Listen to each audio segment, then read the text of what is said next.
I get asked this question a lot, so I think it's worthwhile exploring it a little bit. Someone asked me specifically, if I don't feel spark or desire when I first start dating this person, should I just quit?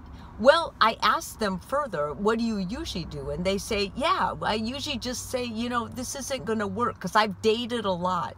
And I think the more you have dated, the more you expect a spark there. I mean, let's face it, if you're going to go out on a date, you put your effort into it, you get fixed up.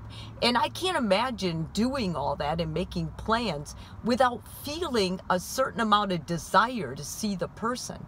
But at the same time, as a therapist, I've seen some of the best marriages and they were arranged, and I've seen some of the worst marriages and all they existed on was a spark, and once that fizzled, it was gone.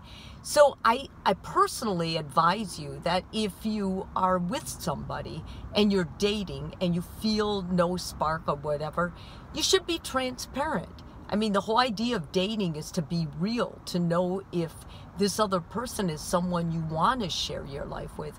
And it's okay to tell the person you're dating, listen, I just feel like there's some things I've got to work out in my head. Like, I don't understand about myself, what I'm feeling about you. And when you tell them that directly, it seems to be more honest and it's more respected than just disappearing or never getting back to them, or worse yet, just not answering their texts.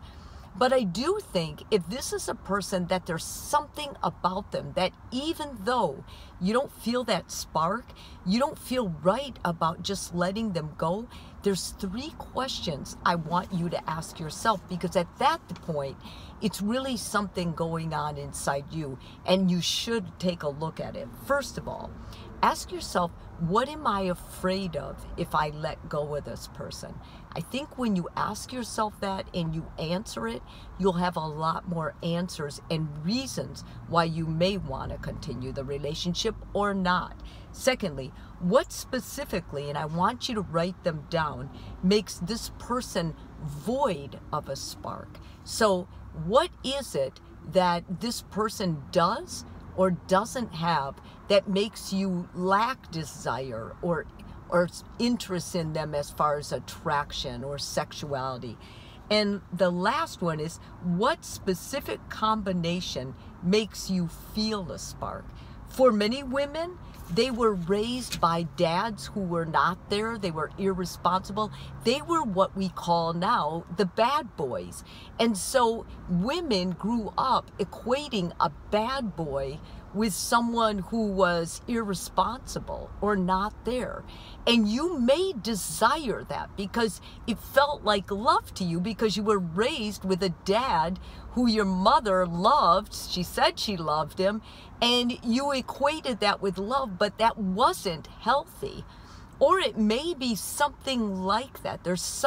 Look at who your parent was, what you grew up equating with love between your parents, and then evaluate this person based on that.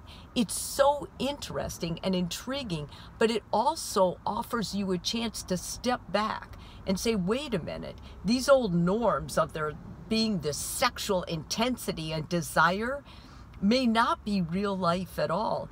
And in fact, I might be able to have a fantastic marriage or long-time relationship with this person, and my desire may grow, the spark may grow, because you know what, guys?